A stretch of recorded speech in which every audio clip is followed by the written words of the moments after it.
और खबर भोपाल से है, जहां रामनिवास रावत मंत्री बन सकते हैं। कांग्रेस छोड़कर बीजेपी में शामिल हुए थे और लोकसभा चुनाव के दौरान कांग्रेस छोड़ दी थी। जल्द दे सकते हैं विधायकी से इस्तीफा और इस्तीफे के बाद होंगे विजयपुर सीट पर उपचुनाव। और विजयपुर से विधायक बने थे रामनिवास रावत और रामनिवास रावत ने सीएम से मुलाकात की है। आपको हम तस्वीर दिखा रहे हैं जहां पर ये कयास लगाए जा रहे हैं और सूत्रों के हवाले से जानकारी भी है कि रामनिवास रावत मंत्री बन सकते हैं और कांग्रेस छोड़कर दरअसल बीजेपी में शामिल हुए थे। लोकसभा चुनाव के दौरान उन्होंने कांग्रेस छोड़ दी थी और जल्द दे सकते हैं विधायकी से इस्तीफा। इस्तीफे के बाद विजयपुर सीट पर उपचुनाव होंगे और विजयपुर से विधायक बने थे रामनिवास रावत और सीएम से मुलाकात भी रामनिवास रावत ने की है। तो ये तस्वीरें हम दिखा रहे हैं मुलाकात के वक्त की, जहां पर मुख्यमंत्री डॉक्टर मोहन यादव से मुलाकात करते हुए रामनिवास रावत नजर आए थे और ये माना जा रहा है कि वो अब जल्द ही विधायकी से इस्तीफा दे सकते हैं। उपचुनाव होंगे विजयपुर सीट पर और इसी के साथ ही ये भी जानकारी देते हैं कि रामनिवास रावत को मंत्री बनाया जा सकता है। तो कांग्रेस छोड़ करके बीजेपी में रामनिवास रावत शामिल हुए थे और अब ये जानकारी है कि वो विधायकी से इस्तीफा देंगे। तो लोकसभा चुनाव के दौरान कांग्रेस छोड़ दी थी और जल्द दे सकते हैं विधायकी से इस्तीफा। इस्तीफे के बाद विजयपुर सीट पर उपचुनाव होंगे। और ज्यादा जानकारी के साथ संवाददाता आकाश द्विवेदी जुड़ गए हैं। आकाश, रामनिवास रावत मंत्री बनाए जा सकते हैं, इस बात की जानकारी निकल के सामने आ रही है, क्या पूरा अपडेट इसको लेकर?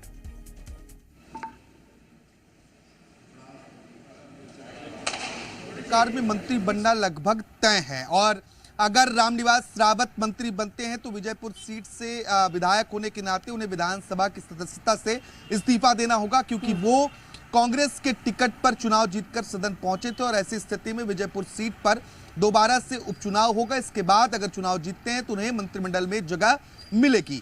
मुख्यमंत्री डॉक्टर मोहन यादव से भी रामनिवास रावत ने मुलाकात की है और लोकसभा चुनावों के दौरान कांग्रेस पार्टी छोड़कर विधायक रामनिवास रावत भारतीय जनता पार्टी में शामिल हुए थे। इसके बाद ही कई तरीकों के कयास चल रहे थे और अब मुलाकात के बाद ये चीजें और चर्चाओं में आ गई हैं कि रामनिवास रावत का मंत्री बनना लगभग तय हो चुका है और माना जा रहा है कि विधानसभा का सत्र जो जुलाई में शुरू होने वाला यानी कि मानसून सत्र, इसी सत्र के दौरान रामनिवास रावत अपनी प्राथमिक सदस्यता से विधानसभा की सदस्यता से इस्तीफा देंगे और इसके बाद उपचुनाव लड़कर दोबारा चुनाव जीतने के बाद इन्हें मंत्री बनाया जाएगा। मुख्यमंत्री से कई विषयों पर रामनिवास रावत की चर्चा भी हुई है। दरअसल रामनिवास रावत ओबीसी के बड़े नेता के तौर पर जाने जाते हैं और उन्होंने कांग्रेस पर कई तरीके के आरोप लगाकर पार्टी का दामन छोड़ा था। करीब 7 बार के विधायक है रामनिवास रावत। ऐसी स्थिति में उनका यह मानना है कि उन्हें सम्मानजनक पद जो कांग्रेस पार्टी मिलना चाहिए था वो नहीं मिला, इस वजह से उन्होंने पार्टी का दामन छोड़ा था।